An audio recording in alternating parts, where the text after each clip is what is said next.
we're going to react to the 20 Games Challenge video.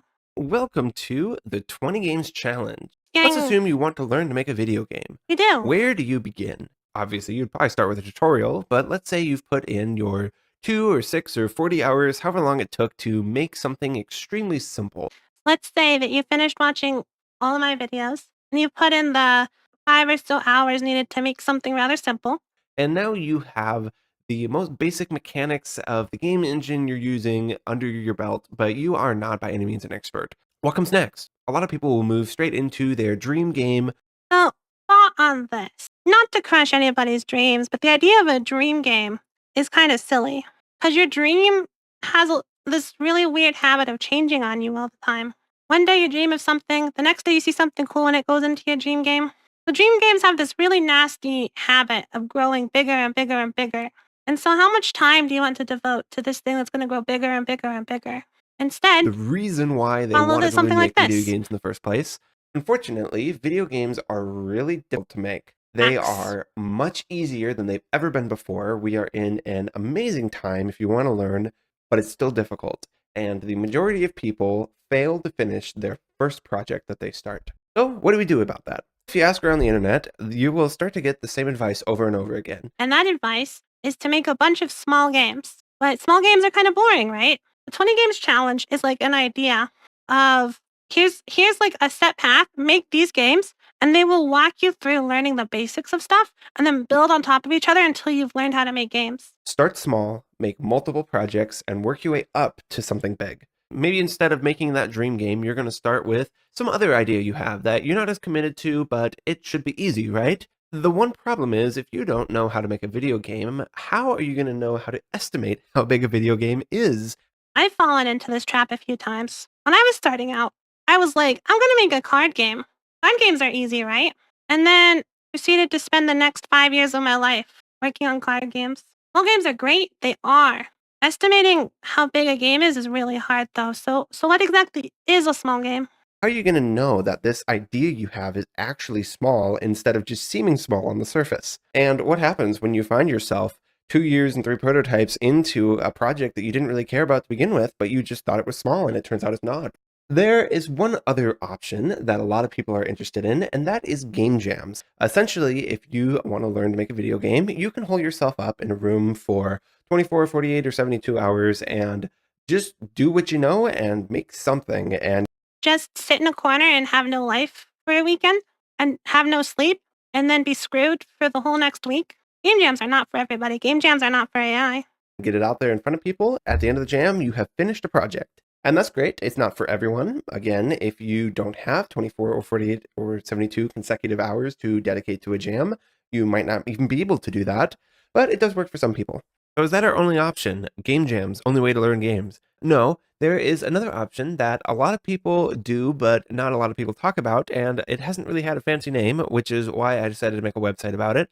That idea is recreating games that already exist. So the idea here is that when you go to art school, they're going to have you draw a lot of things that exist. They're going to have you draw a fruit. They're going to have you do an art study to copy like some artist. Artists do this idea of a study all the time. Well, if a game is an art form, why don't we do game studies where our goal is to copy some existing game? Maybe a vertical slice, a small piece of it, but why not start by copying some of the classics? And that'll sound weird to a lot of people who might want to get into games because they want to express their creativity. But if you want to be creative, you need to at least know the fundamentals. This isn't about unleashing your inner Picasso. It is about learning to hold a paintbrush. The goal of the 20 Games Challenge is not necessarily to make 20 games, although you can. The goal is to learn game design in 20 games or less. Now again, 20 games sounds like a lot, but ask yourself the question, if you were going to learn to play an instrument, how many songs would you have to play? If you were to learn to draw or paint, how many drawings or paintings would you have to make before you consider yourself good enough to make art that other people will take seriously? So that's what this challenge is about. You are starting with fundamentals. The idea is for this to be very flexible. So if you have ideas, if you want to mix things in, if you want to do game jams, that all works. You don't have to be locked in. This isn't a class. This isn't a tutorial. Really, this is a syllabus. It's just a set of steps to follow.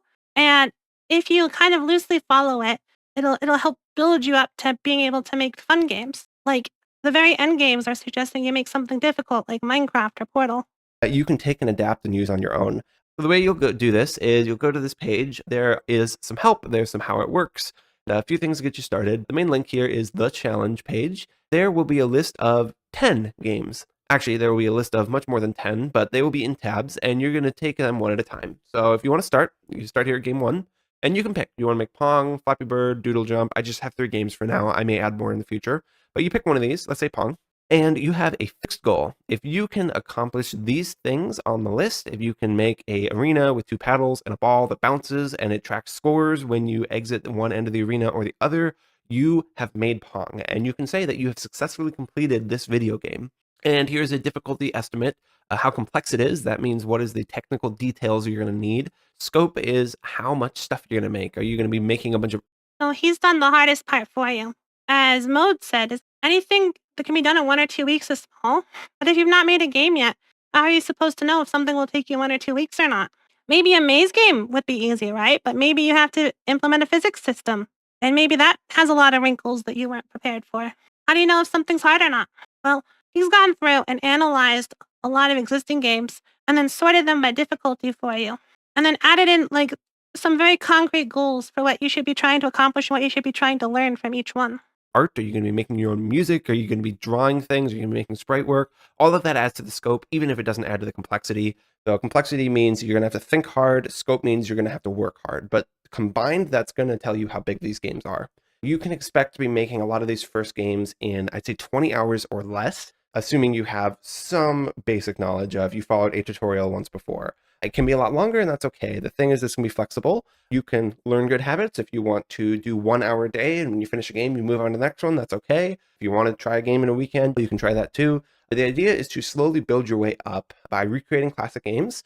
And when you're ready to jump off that train, if you say that you know how to make games when you're done, then you've completed the 20 games challenge. So if you go all the way down to the bottom, you might be trying to make Doom or Mario Kart or Minecraft. And that may sound impossible if you've never made a video game.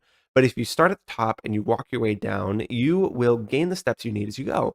Game 2 actually builds directly on Game 1. If you've made Pong, the next step, you can go to Breakout. And that's one of the really nice things and why I think this is like the way to learn how to make games. Not only has he sorted them by difficulty, he's also tried to pick things that build on top of the previous things. So you can kind of describe Breakout as Pong, but there's like blocks you have to break, stuff like that. So a lot of what you want, a lot of the foundation will already be there when you go to the next game. And that one is Pong, but with extra steps. The complexity doesn't even really change. You just have a little bit more scope, and you just need to add some things to the game you already made, and you get a new game. From there, maybe you're going to start completely over if you want to make Frogger. Eventually, you'll get to things like Pac-Man and learn how to make some basic AIs. Again, this challenge is not a tutorial. I'm not going to be teaching how to make these things. And really, the idea is that you don't look at a tutorial. If you have questions, look on the internet in general, find answers. If you really need to look at a tutorial for this game in particular, watch it all the way through. Don't go step by step because that isn't really the same thing as learning. But watch a tutorial, set it aside, come back to the game, work on it, or find specific questions online. Learning to Google is a huge skill for game design. So if you can answer those... Learning how to look things up is like the biggest skill in all of computer science, not just game design. Half of computer science is just copy and pasting things together that you read on Stack Overflow. Specific questions without finding a tutorial for this game in particular, that'll help. But the idea is that you're going to be working your way up. Once you've completed the first 10 games, then you're going to move into phase 2, which is... Bad Nabu.